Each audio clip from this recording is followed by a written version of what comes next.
Så jeg vil ønske, I var i level over 50, på grund af, så kunne vi spille ranked. Og hvis vi er virkelig om at vinde et game, så klipper vi lige. Ja. Så pauser vi den, og så gør vi, så vi vinder et game, og så filmer vi igen. Forstår I? Godt. Okay, den går i gang nu. Fint. Okay, alle sammen derude, skriv et af vores navn i chatten, altså i kommentarfeltet. Minimum de underscore eller andet. YT Pro Bot med 2 C'er 677 eller 5. Ja, Sebbense. Okay, ses.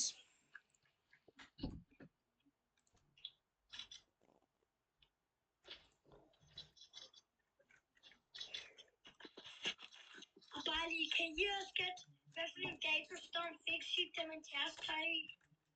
Skriv det i kommentarfeltet. Altså i Roblox? Nej, i virkeligheden. Kom nu, Probots.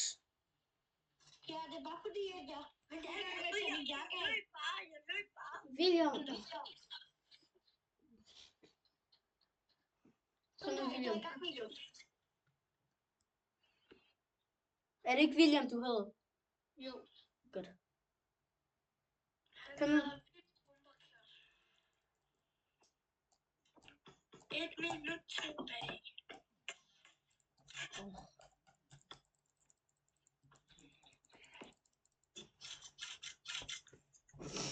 Dreng, login. De er ikke så højt level. William, dit netværk virker ikke. Der står, at du har en fejl med det. Nu står der, at jeg skal leave. Hallo, vi lever lige. Eller jeg joiner lige igen. Der står det. Prøv at se der, hvor man kan se. Hvorfor? Så alle de kan bare headshot mig. Sip, hvorfor brugte du ikke sniper før? Har du lige købt den? Eller hvad? Der kommer en bagfra, der kommer en. Der er en ved dig. Han prøver at backstab dig.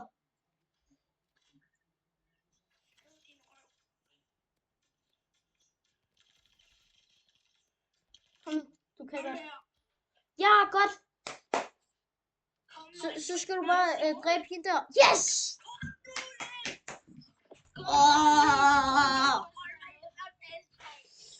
Gal! Hvorfor har du så meget aura? Nej. Det står 1-1. Bro, ham der han skrev lige, ham der, det er den bedste, ikke? Han skrev lige et eller andet. Hvem er bedst og hvem er dårlig? Ham der er level 88. Okay, det kan være. Han er 85. Ja, 85 mener.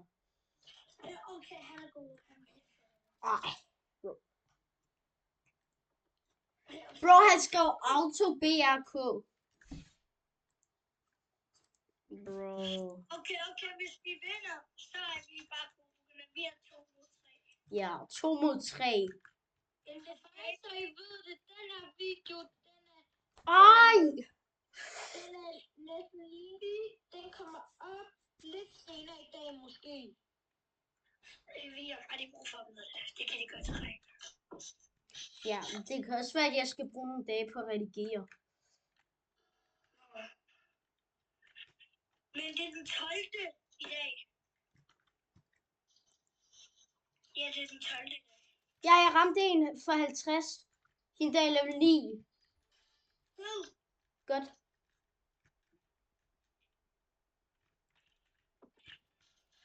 Jeg skulle lige til at dræbe hende.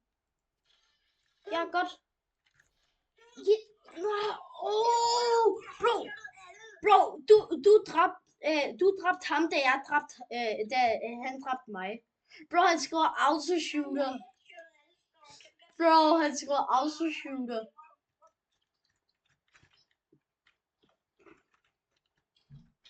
Er I livet? Nej. Godt. Nej, William, vi vinder. Hvad står det? Det står 3. Jeg ramte en for 50. Det står 3-2 til dem. Godt. Jeg headshotter alle lige nu, føler jeg. Hallo, hvad står det? Efter den her runde står det 3-3. Ramt 50. Bro, jeg stod bare gemt mig. Headshot igen. Yes, man. Ja, I kan godt se, at jeg bare holder. Bro. Og hvis I ikke hørte det for en sidste gang, så husk lige at subscribe. Ja, det har de forstået, okay? Og 2 headshot på et skud. What? Men det er dumme, jeg har aldrig prøvet det. Der var bare 2, der stod lige ved siden af hinanden, så skudte jeg, så ramte de begge. Shit. Nej, det er ham den gode der er tilbage. Gem dig. Bare et skud. Yes! Det sidste var headshot. Bro, du har så meget aura med den der sniper. Hvad siger jeg, bror? Bro, vi tog snipers på et hold. Der vinder. Vi var jo en rundt, så vi var. Nej, jeg vil lige være headshot en. Ja, jeg headshottede den gode i luften. Så er det bare de 2 dårlige tilbage. Undskyld, hvis en af jer, der ser med, men den er lidt god. Meget god. Ja! Er du gal? Bro, jeg headshot no-scopede en. Jeg headshot no-scopede lige en, seriøst. Bro, du kan ikke sige, at jeg har autoshooter dig der. Han kan ikke sige, at jeg har autoshoot. Altså, hvad?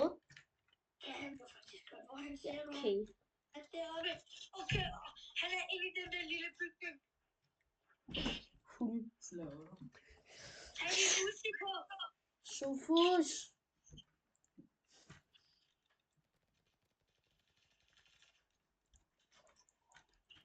Nej! Gud, Sofus, jeg laver en YouTube-video. Gå ud! Sådan der. 4-4, hvem vinder? Skriv det i kommentaren. Skriv i kommentaren, hvem der vinder. Jeg vil lige være dræbe hende.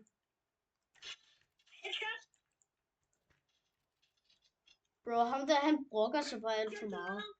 Hægner. Den går ramt 50. Ja, jeg headshottede ham i luften. Og den sidste. 4-4. Det er kun... Hun er der, hun hopper. Hvor? Lidt der. Er hun ramt? Nej. Stop med at prøve.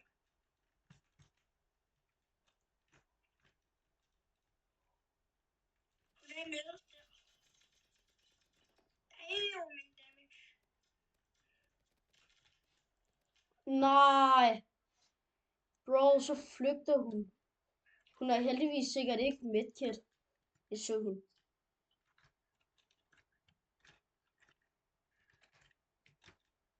Bro. Nej.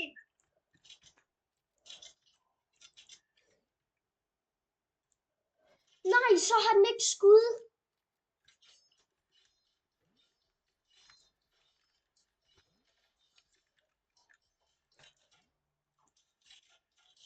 Ja, vi vinder sikkert.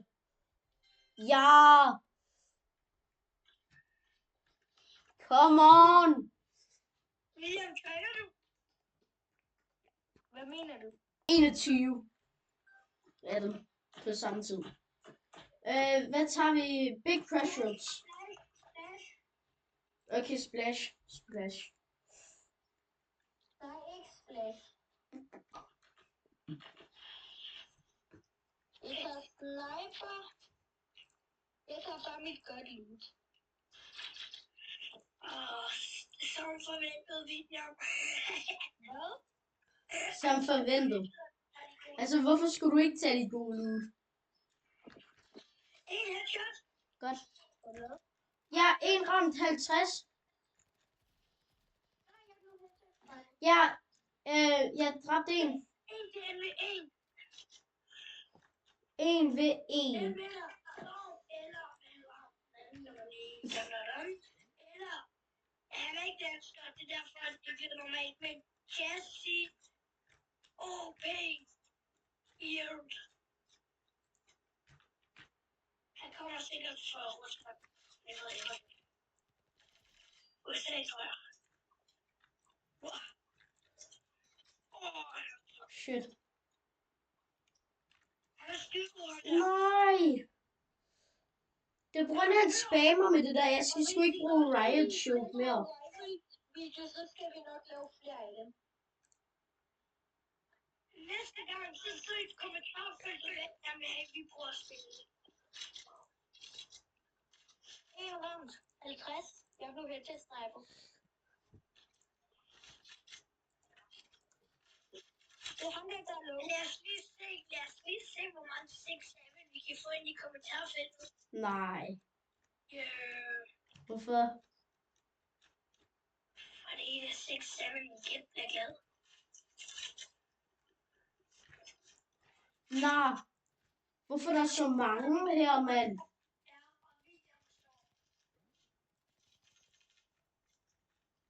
Og jeg tænker sikkert derude, at man kan altid bare komme og blive hype til sådan en YouTuber. Bro. Bro, I begge to var døde. Hvis vi 3 får nok likes, så kan det også være, at vi holder meetup, hvis vi bliver nok populære. Jeg tror ikke lige, vi laver meetup. Men hvis vi går efter 100 likes. Ja, vi går efter 100 likes. Jeg tror, jeg skal have sådan noget 5-10.000. Jeg laver en full stop special, når vi rammer 100 likes.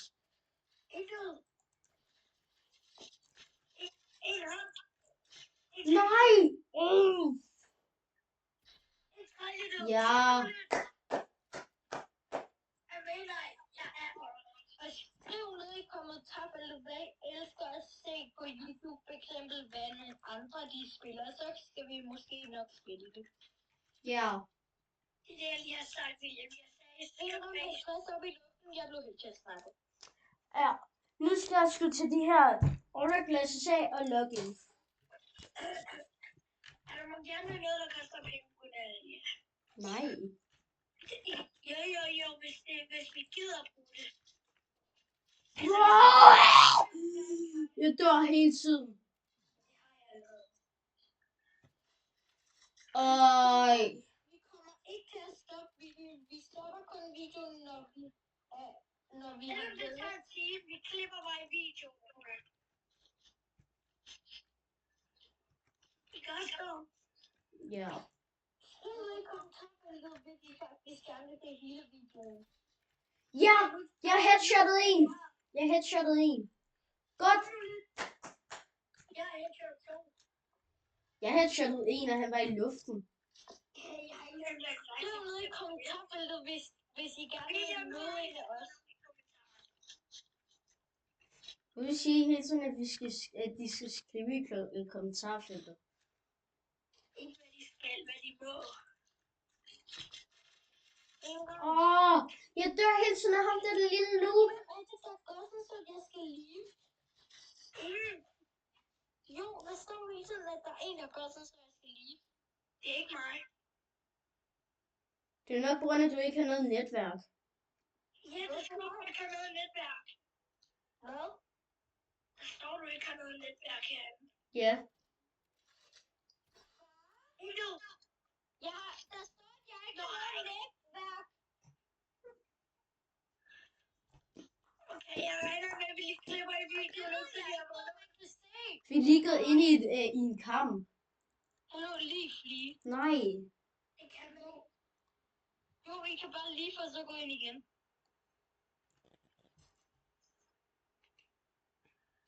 Splash. Og nu gør det nu. Hvorfor? Hallo,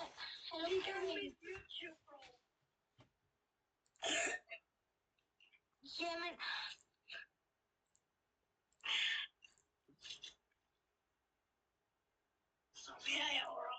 skal I vide med, at jeg får i hvert fald 5 headshots. I hvert fald 5 headshots. Ikke? Nej. Nej. Jeg ramte ham der 50-50-50. Gælder det? Nah. Okay, That auto-shoot is crazy, står han der. Ham i level 39, han skrev, that auto-shoot is crazy. Nå, mig? Ja.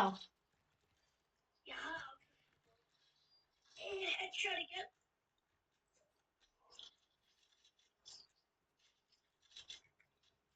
Åh, jeg døde. Nej! Det er godt bare lige liv, det her. Nej, ikke lige nu.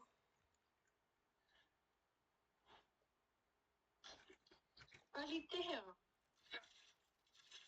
Headshot igen. Det vil sige, vil I have jer med på videoen, eller med efter det her?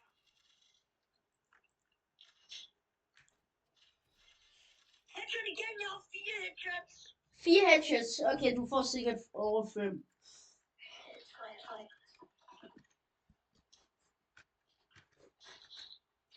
Ja, headshot. Headshot. Bro, du har 6. Jeg glemmer der, hvor det er set. Nah. Ej, kom jeg stå. Ej, jeg smadrer snart skød. Hegner. Hun brugte freeze ray på mig.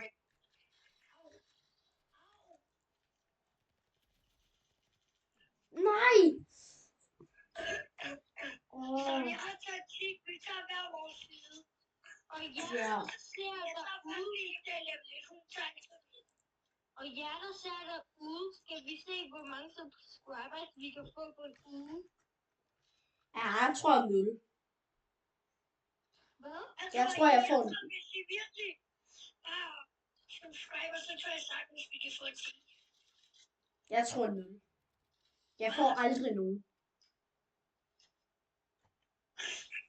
Ej, det er fedt for Storm. Giv ham lige nogle subscribers. Stormy, lommy.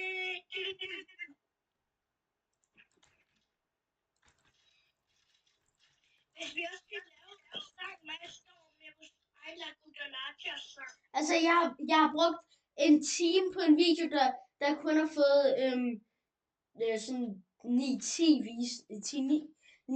visninger. Altså, jeg har brugt sådan en time på at lave den.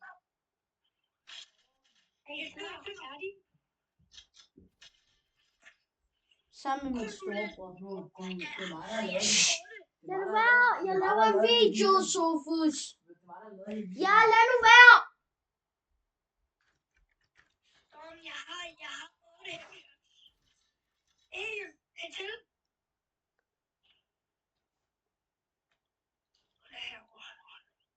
Kakkerotte, mand.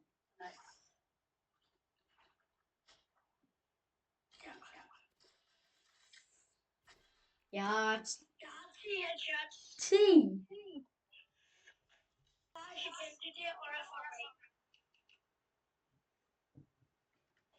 William. Nej, jeg vil ikke spille det.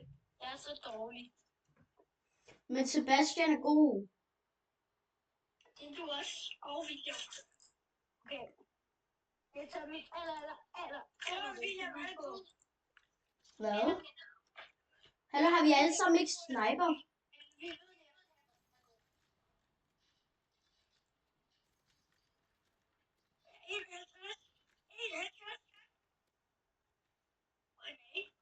Der var en eller anden, der på motor bagfra.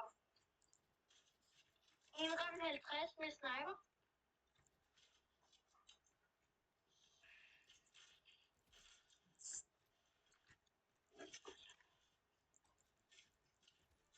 Ja, en død.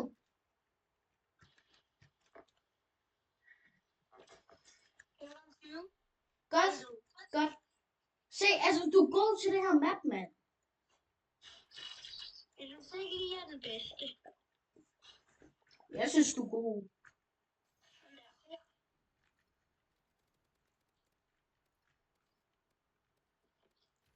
Ja, en ram 200.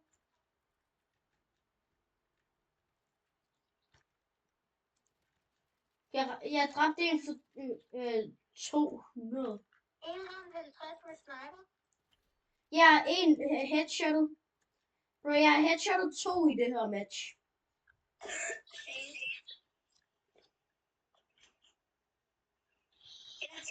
Og jeg har 3 headshots.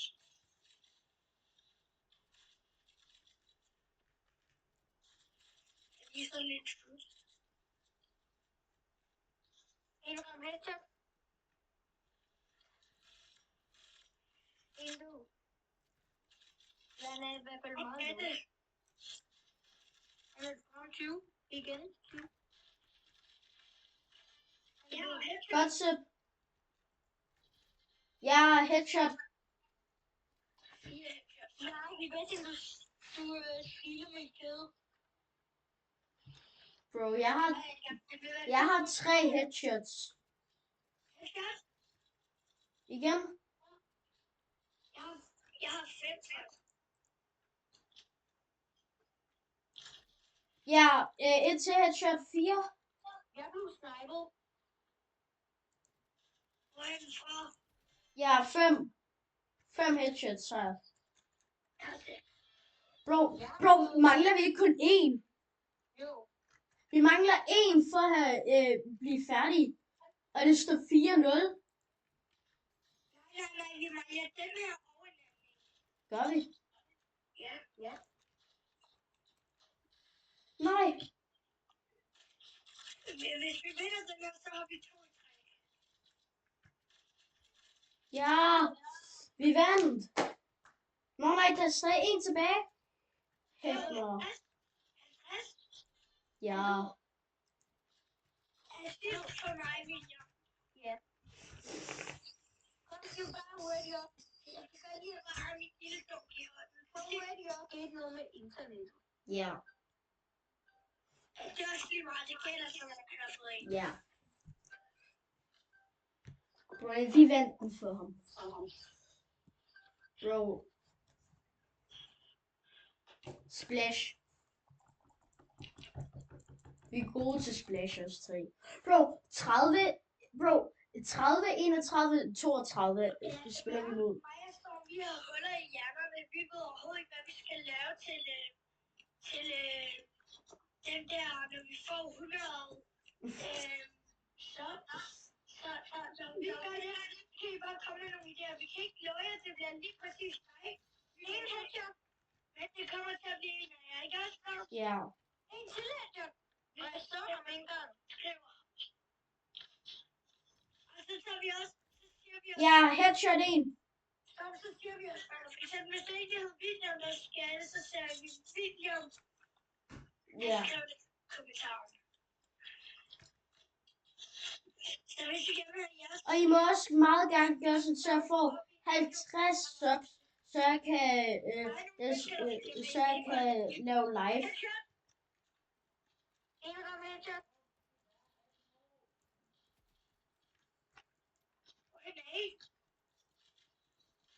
Headshot.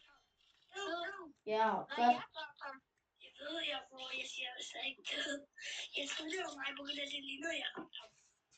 Ja.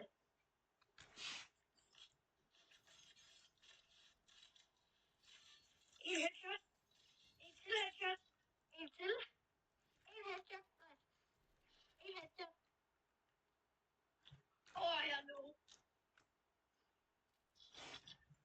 Storm, kan vi snakke? Eller Sebastian og Storm, skal vi ikke bare sige, at vi skal vinde 4 gange i træk? Det bliver måske næste. Nu har videoen også været 35 minutter lang. Jeg døde til en lille. Og han så stille sagde mig. Det var mig, der dræbte ham. Nej, det var mig, der dræbte ham. Og jeg har gjort sådan, så alle dem, jeg dræber, ikke, de står bare. Hvad? Okay, vi har en taktik. Stop til højre side til venstre, og William tager med den. Ja. Der er en, der er over med mig. Han er headshot, eller hun er.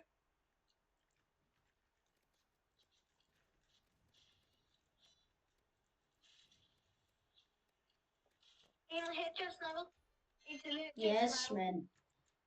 Vi vælger en runde. En runde, så har vi så er videoen færdig. Og så skal jeg også lige åbne 21 Jolly Chests. Nej, vi skal have hvid. Ja. Same. Min er ikke mere hvid. Heller ikke min. En headshot sniper. En headshot sniper. En til. Nej, jeg døde. Hende der er så low. Han er 1 HP. Hun er.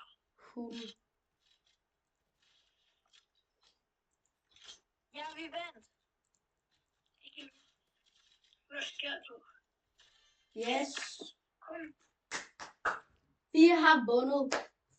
Så videoen... Nej, jeg skal først lige åbne de der 21 Jolly Chests.